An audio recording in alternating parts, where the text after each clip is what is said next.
Good morning. Market ഏകദേശം എല്ലാ സെക്ഷനിലും positive ട്രെൻഡാണ്.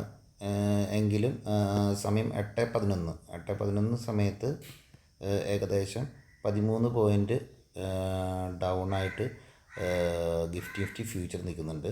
Okay, Nifty future നിൽക്കുന്നുണ്ട്. USD ബേസിലാണ് നോക്കുന്നത്. അപ്പോൾ അതൊന്ന് ശ്രദ്ധിക്കേണ്ട കാര്യങ്ങളാണ്. എന്ന് പറഞ്ഞാൽ മാർക്കറ്റിൽ എപ്പോഴും ഒരു മാർക്കറ്റിൽ കയറാനുള്ള ഒരു അണ്ടർസ്റ്റാൻഡിങ് കിട്ടുന്നില്ല. ഒരു ന്യൂസ്, ഹൈപ്പർ ന്യൂസുകളൊന്നും ഇന്ത്യക്കില്ല എന്നുള്ളതാണ്.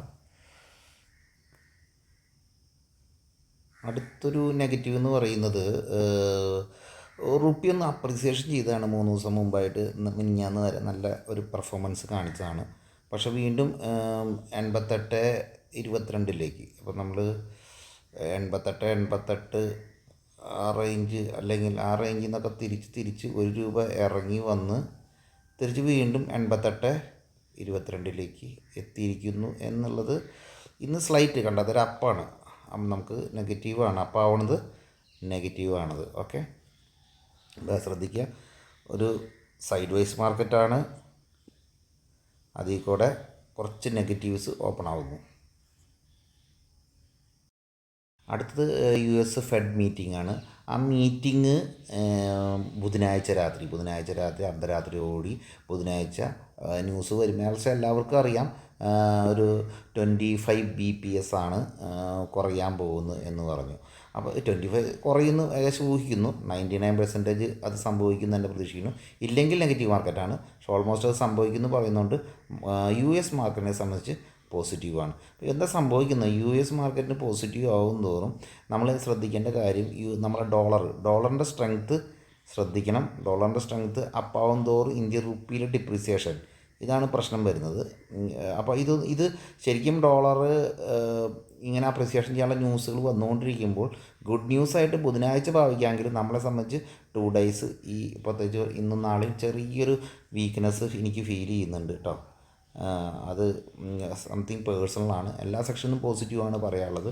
കാരണം ഈ ഒരു US-ൻ്റെ ഫെഡ് റേറ്റ് കുറയ്ക്കുന്നത് പോസിറ്റീവ് ആണെങ്കിലും അതിനേക്കാളും കൂടുതൽ നമ്മൾ റുപ്പി മോശമാവുന്നത് നെഗറ്റീവായിട്ട് എടുക്കാനുള്ള സാധ്യത കൂടുതലാണ്. അപ്പോൾ അതിൽ അപ്പോൾ ന്യൂസും ഡോളറും തമ്മിൽ നന്നായിട്ട് വാച്ച് ചെയ്ത് പോകണം. 1, 2 ട്രേഡ് ചെയ്യുന്നവരെച്ചാണെങ്കിൽ സൈഡ് വൈസ് മാർക്കറ്റ് വിചാരിച്ചാൽ മതി. സൈഡ് വേ മാർക്കറ്റ് വിചാരിച്ചാൽ മതി. കാരണം ചൈനീസ് എന്ന് പറഞ്ഞാൽ ചൈനയുടെ 30-ാം തീയതിയാണ് ചൈനീസ് ന്യൂസ് വരാൻ പോകുന്നത്. 30-ാം തീയതി ട്രേഡ് ഡീലിന് ഒരു ന്യൂസ് വരാൻ സാധ്യതയുള്ളത് 30-ാം തീയതിയാണ്. അപ്പോൾ ഹെവി നെഗറ്റീവ് മാർക്കറ്റ് ഇല്ല. ഈ 30-ാം തീയതി ഒരു ഗുഡ് ന്യൂസ് തന്നെയായിരിക്കും ചൈനയായിട്ടുള്ള വന്ന്. ഇത് ഗുഡ് ന്യൂസ് ആണെങ്കിൽ സ്വാഭാവികമായിട്ട് ഇന്ത്യയുടെ താരിഫും ചിലപ്പോൾ വരാം. ഇന്ത്യയുടെ താരിഫും ചിലപ്പോൾ 31-ാം തീയതി ആയിട്ട് വരാം. ശ്രദ്ധിക്കുക. ഈ സാറ്റർഡേ, അപ്പോൾ സാധാരണ ഈ സാറ്റർഡേ സൺഡേ ഒരു ഗുഡ് ന്യൂസൊക്കെ വരാനുള്ള സാധ്യതകൾ കൂടുതൽ നിൽക്കുകയാണ്. അപ്പോൾ അങ്ങനെ നിൽക്കുമ്പോൾ ഇന്ന് 2 ദിവസം 2 ഡേയ്സ് ഇന്ന് മോശമായാലും അടുത്ത വ്യാഴം വെള്ളിയൊക്കെ എക്സാക്ഷൻ നല്ല ചിലപ്പോൾ അപ് ട്രെൻഡ് മാർക്കറ്റിൽ ഉണ്ടാവാം. ചൈനീസ് ന്യൂസ് പോസിറ്റീവായിട്ട് വരികയാണ്, പ്രശ്നങ്ങൾ ലഘൂകരിക്കാൻ ട്രംപിന് പറ്റിയെങ്കിൽ ഹെവി അപ് ട്രെൻഡാണ്. അതിൽ കൂടെ നമ്മുടെ ഗവൺമെൻറ് സൈഡ് നമ്മുടെയും കൂടിയും ട്രേഡ് ഡീൽ നടക്കുകയാണെങ്കിൽ ആലോചിച്ച് നോക്കുക. ചൈന ട്രേഡിലും ഒക്കെ നടക്കാൻ പോണത് ഈ 30-ാം തീയതിക്ക് ശേഷമായിരിക്കും. ഹെവി മാർക്കറ്റ് ട്രെൻഡ് ഔട്ട്പുട്ട് ഉണ്ട്.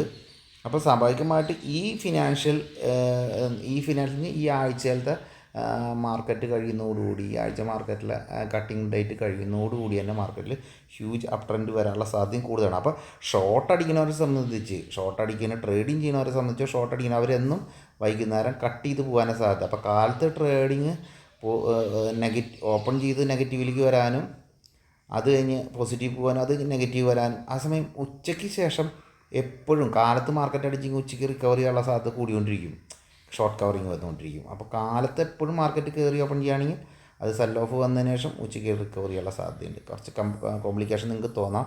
നിങ്ങൾ മാർക്കറ്റ് നന്നായിട്ട് ശ്രദ്ധിക്കുക എന്നുള്ളത് മാത്രമേ പറയാൻ പറ്റുള്ളൂ. എന്തായാലും സൈഡ് വൈസ് ആണ്. ലോങ് ടൈം ഇൻവെസ്റ്റേഴ്സിനെ സംബന്ധിച്ച് സേഫാണ്. ഗോൾഡ് നോക്കൂ, 4003 USD റേറ്റിൽ പറയുന്നതാണ് പുറത്തെ മാർക്കറ്റിൽ. പക്ഷേ നിങ്ങൾ മനസ്സിലാക്കുക, എത്ര മുമ്പേ നമ്മൾ പറഞ്ഞു മാർക്കറ്റിൽ ഈ ഡൗൺ സൈഡിൻ്റെ സാധ്യത മുമ്പേ കൂട്ടി നമ്മൾ പറഞ്ഞാണ്. കയറുമ്പോൾ നമ്മൾ പറഞ്ഞിരുന്നു, അതുപോലെ ഇറങ്ങുമ്പം പറഞ്ഞു. ഈ ഇറങ്ങുമ്പോഴാണ് ഇപ്പോൾ മ്യൂച്വൽ ഫണ്ടുകൾ ETF-ൻ്റെ പരസ്യമായിട്ട് ഇറങ്ങിയിരിക്കുന്നത്, അതായത് ഗോൾഡ് ETF-ഉം മറ്റുള്ളതൊക്കെ ആയിട്ട്. സോറി, ഇത് ഇത്തിരി ലേറ്റായിപ്പോയി. ഇത് നമ്മൾ ഇത്രയും ഹൈലിട്ട് ഇനി പൊസിഷൻ പിടിക്കാവുന്ന റിസ്ക്കാണ്. അപ്പോൾ നമുക്ക് ഇവിടെ ഒരു ബൈ ഇനി എവിടെയാണ് വരാൻ പോകണമെന്ന് വെച്ചിട്ടുണ്ടെങ്കിൽ, എന്തെങ്കിലും ഒരു ബൈ ചാൻസ് ഉണ്ടെങ്കിൽ 30-ാം തീയതിക്ക് ശേഷം മാർക്കറ്റിൽ നെഗറ്റീവ് ന്യൂസ് വരികയാണെങ്കിൽ, ചൈനയായിട്ട് ബന്ധപ്പെട്ട നെഗറ്റീവ് ന്യൂസ് വരികയാണെങ്കിൽ, താരിഫായിട്ട് ബന്ധപ്പെട്ട നെഗറ്റീവ് ന്യൂസ് വരികയാണെങ്കിൽ ഇവിടുന്ന് റീക്ലെയിം ചെയ്യാനുള്ള സാധ്യതയില്ല. അപ്പോൾ ഇപ്പോഴത്തെ ലെവലിൽ ഒരു നിലയ്ക്കും ഗോൾഡ് ETF-ഓ അല്ലെങ്കിൽ ഗോൾഡോ ബൈ ചെയ്യേണ്ട കാര്യങ്ങളില്ല. വെയിറ്റ് ചെയ്യുക. 30-ാം തീയതിക്ക് ശേഷം ഗുഡ് ന്യൂസാണ്, താരിഫ് ബെസ്റ്റ് ആണെങ്കിൽ സ്വാഭാവികമായിട്ട് വീണ്ടും ഗോൾഡൊക്കെ താഴ്ത്തിക്ക് പോകാനുള്ള സാധ്യത കൂടുതലാണ്. അപ്പോൾ ഗോൾഡ് ETF ഒരു ഓപ്ഷനേ അല്ല. ട്രേഡേഴ്സിനെ സംബന്ധിച്ച് ഉഗ്രം സമയമാണ്. ഞാൻ പറഞ്ഞു, ട്രേഡേഴ്സിനെ സംബന്ധിച്ച് ഷോർട്ട് അടിക്കാൻ പറ്റിയ ബെസ്റ്റ് കൗണ്ടറാണ് MCX-ൽ ഷോർട്ടിങ് ചെയ്യാൻ നല്ല സമയമാണ് കേട്ടോ.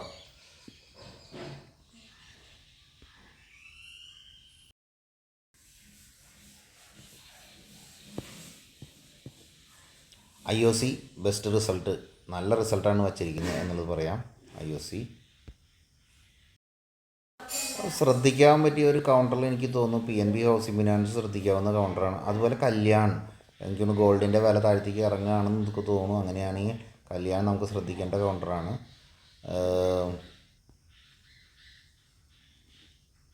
സ്വിഗ്ഗി വാച്ച് ചെയ്യേണ്ട കൗണ്ടർ തന്നെയാണ്. നല്ല റിസൾട്ട് വന്നു എന്ന് മാത്രം പറഞ്ഞെടുത്തതാണ്. അപ്പോൾ നല്ലൊരു മാർക്കറ്റ് ട്രെൻഡ് സൈഡ് വേസ് എന്നേ പറയാൻ പറ്റുള്ളൂ. സൈഡ് വേസ് മാർക്കറ്റാണ്. സ്റ്റോപ്പ് ലോസ് മെയിൻറ്റെയിൻ ചെയ്ത് ട്രേഡ് ചെയ്യുക. Sideways market, stop loss maintain ചെയ്യണം. 2 സൈഡ് മാർക്കറ്റാണ്. റുപ്പി ഡോളർ ഇത് ശ്രദ്ധിക്കേണ്ടതാണ്. ഡോളർ ഇൻഡെക്സ് ശ്രദ്ധിക്കേണ്ടതാണ്.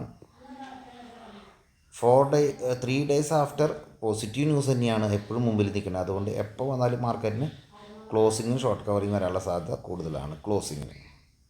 Okay, thank U.